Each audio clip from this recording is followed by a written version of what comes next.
I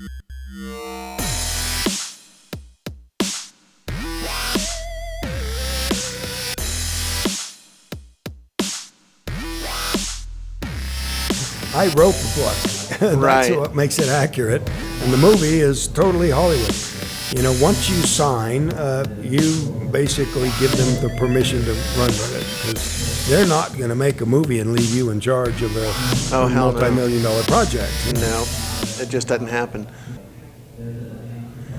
Hi, welcome to Mysterious Forces Live. This is a special episode. As you can see, I'm here with Travis Walton today, and we are at DisclosureCon 2018, and we're going to do a brief interview here with Travis and catch up with him. And Travis, welcome to the show. Thank you so much for being here. Well, thanks for having me.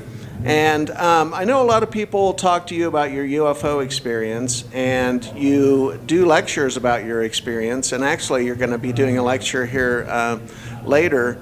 I want to talk to you a little bit about you as a person, because there's one experience that I have going to these conventions and talking to the people I know, and that is everyone talks about what a nice guy you are and how just low-key you are and how real you are. And I have not met anyone who has met you or worked with you that doesn't have something good to say about you. Well, that's good to hear. And having talked to you at the UFO Congress in Phoenix before, I know that you have a love of music. And I just want to talk to you a little bit about your love of music, because I don't think that's a side of you that people are familiar with. And you had a guitar at a convention, and you were, out playing and singing, and you know some people in the music industry. And I just wanted to talk a little bit about your interest in music. You like country music primarily? Well, I like rock and country, and pop, and some of everything. And I really enjoy just whatever song. If I like it, I like it, Yeah. And playing with my sons is really cool. They're much better than me, but it's fun playing with them. Have you ever performed in front of a crowd in terms of? I played in Laughlin once with my grandkids singing in the background. 7 or 8 of them. Oh wow! And with an Elvis impersonator. Yeah. Yeah, we were doing Unchained Melody, and it was quite a show. It was a circus. I think I had a parrot on my shoulder. It was really weird. And the Elvis impersonator was dancing and singing. Uh-huh. I was just playing. He was singing, and this old guy wanted to cross from one side to the other, and he thought he could just walk behind Elvis. And Elvis couldn't see him. He's facing the front. He's facing the audience. And he danced back and ran right over that guy, and they both fell all the way to the floor. It's the most embarrassing thing for poor Elvis. That's great. That's a great story. I love that. So that was your one and only time of musical public performance. Well, my grandkids are all very talented, and they can sing, and a lot of them can play instruments. And their dad's a musician. He plays everything: guitar, keyboard, drums. Oh wow! You name it. He can play 2 saxophones at the same time. Oh wow, that's crazy. The main trick there being lung power. To have enough lung to drive 2 saxophones. Wow. And is guitar the only instrument that you've ever played or learned how to play? I do a little bit of keyboard. I have a piano in my house, one of those 10-ton things, and some nice modern digital keyboard things. That's cool. 3 of those. That's nice. Music is a big passion for me. I've played for a long time, and so that's always close to my heart. I always feel like I can get to know people through the music that they enjoy. Well, I never even knew that my father played in the band with Marty Robbins until a couple of years ago. My oldest brother told me, when they got out of the Navy, my dad and Marty Robbins, they live next door to each other. Right now, wow. that neighborhood in Phoenix has been restored. They got Marty Robbins Way and Marty Robbins this. It's a whole thing dedicated to the fact that he was living there. Of course, there's no record that my parents lived there. But Yeah. my father was an identical twin, and both him and his twin were in the band with Marty until he got his own TV show and outgrew them. Right, and his hair got big. And as I talked to you before we went on the air, I worked with Connie Smith. One time we did a one-off with Connie Smith, and that was a good show. And I used to kind of work in the country music world a little bit, and rock as well, but all that. So what is new on the horizon for you in terms of projects or lectures? Well, I just completed a new television series called Beyond Roswell. I'm one of 3 hosts in that show. It's not complete yet. They're still doing all the special effects and that sort of stuff. But and then I've got another television series coming up where I'm the sole host. The Native American experience with the alien phenomena going way back, pre-European. So it's going to be fascinating. I'm really interested in working on that one. And do you know where these shows are going to be available? What Well, platform? Discovery Channel is one that's they're in discussion with on the Beyond Roswell series. Basically, what we were doing was reinvestigating the New Mexico and the Aurora, Texas crashes, and there was one in Mexico. And we were looking into how much of the hype about government cover-up was valid. And so it was really fascinating to be on the other side of the camera as the host rather than the subject of the show. But also, I'm in discussion with a couple of producers about a possible remake of Fire in the Sky, and now I'm leaning heavily in the direction of, rather than a feature film, having it become a mini-series, because I really feel that that would be the best format to get more information. I'm really keen on informing the public about a lot of things that there just wouldn't be room for in a dramatic feature. Right. Yeah, for those who are familiar with Travis's experience, there were hundreds of people searching for him at the time of his disappearance, and law enforcement was heavily involved at the time, and there was worldwide publicity on this, and it was a very complicated case. And I think you are correct in taking that approach in terms of a miniseries, because not only did you have your own individual experience, which is in and of itself worthy of a movie, but then you have the experience of your friends and your family and law enforcement and all those different points of view to tie that all together and kind of bring that around in a complete circle, because so many people were involved. And Oh, yeah. And, in the way, all of the debunkers wound up making themselves out to be total fools, because every single theory they came up with was totally disproven and actually shown to be full of falsehoods and deliberate deception.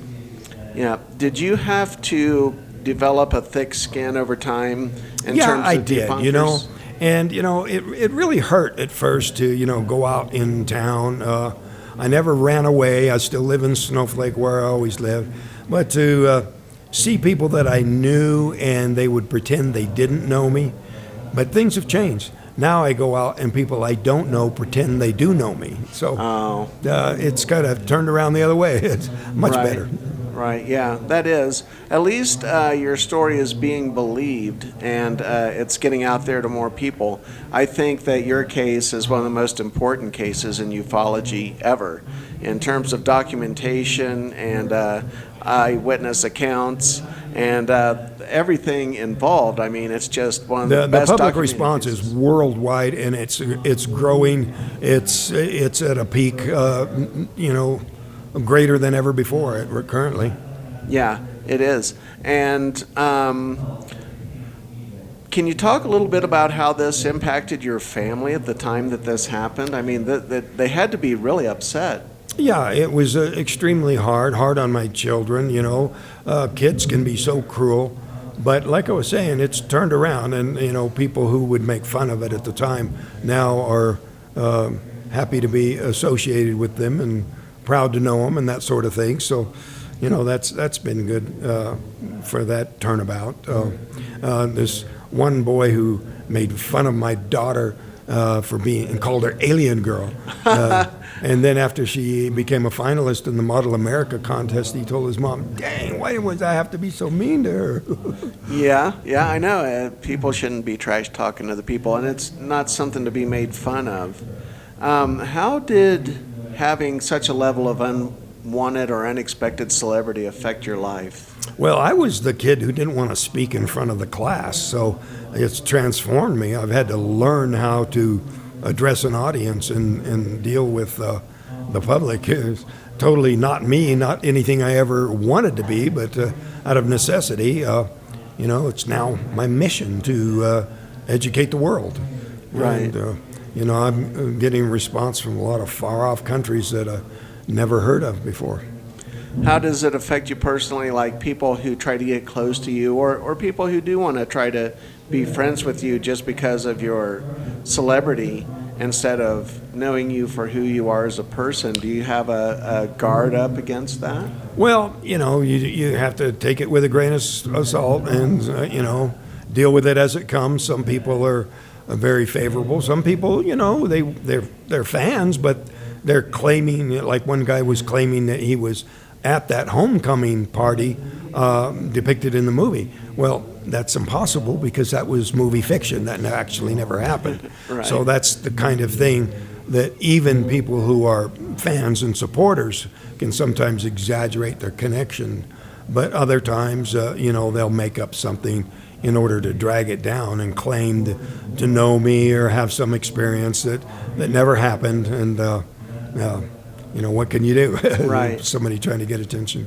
And I know that this experience for you was not only physically uncomfortable, but tremendously psychologically painful and impactful. And do you still have moments where the pain comes back, or does it bother you that something that was so painful and so uncomfortable for you gets trivialized by the way people talk about it, or throw the subject out, and yet your personal experience? Yeah, all of the had that above. connection? There was a sighting that we had, and my son said, "Well, should we pull over and take a picture?" And I said, No, keep going. And I was surprised at the fear that came up in me when, at that point, I thought I had, connected on an emotional level with my intellectual understanding that they meant no harm. But when it came right down to confronting the issue, I wish I hadn't done that. But there were a large number of other witnesses I hope to contact and see if any of them took a picture. Yes. Do you ever find yourself in a position where you hear other people's stories and you don't believe them, and you have to work it out within yourself, that territory that lets you know whether you believe someone's story, whether you think they're being authentic or not? Well, yeah, and I developed a whole protocol about how do you separate the good cases from the bad cases. I once gave a whole talk on that subject, but it was, basically kind of a mini class in logic and scientific reasoning. But on the gut level, it's a different matter. And I do understand that some people have experiences that they honestly believe they experienced, but it was just an extremely vivid dream or other kind of experience that didn't actually happen, but they think it did. And so, I'm always try to be considerate with people and claims. It does annoy me when people make claims that seem to drag the whole field down, and I think that's not helpful. It would be much better if people wouldn't do that sort of thing, because, like I said, my mission is to make the world understand that this is very real, and people who come up with claims that are really wowie zowie, shock and awe kind of things, they seem to be trying to impress people with how exotic and how bizarre these things are, when actually, although, day-to-day American life. By contrast, that might seem pretty bizarre when I say something like, well, just think of them as those people from way over there that we don't know too much about. I actually detect a little note of disappointment in people with that. I think they prefer the Hollywood invading monsters attitude towards the subject. Right, you're right. I think people do. Some people lean towards sensationalism, and some people like to stick with the scientific aspects of this. And I'm more on that side. I like to stick with the scientific. It's all pretty marvelous, but as far as presenting the evidence, I like to stick with the facts. There's some pretty amazing things that happen in connection with my experience that I don't talk about because those are the parts I can't document. Right. So I stick with the things where I can point to police reports, polygraph reports, medical records, photographs of things that actually happened, and physical records and recorded testimony, that kind of thing. Right. So to switch gears here, I know that you're going to be at Alien Con in Baltimore coming up. Yeah. And you have these 2 television projects, which we don't know what platform they're going to be released on, but we do know that they're in the works. Is there anywhere else that people can go to find your work or find your book?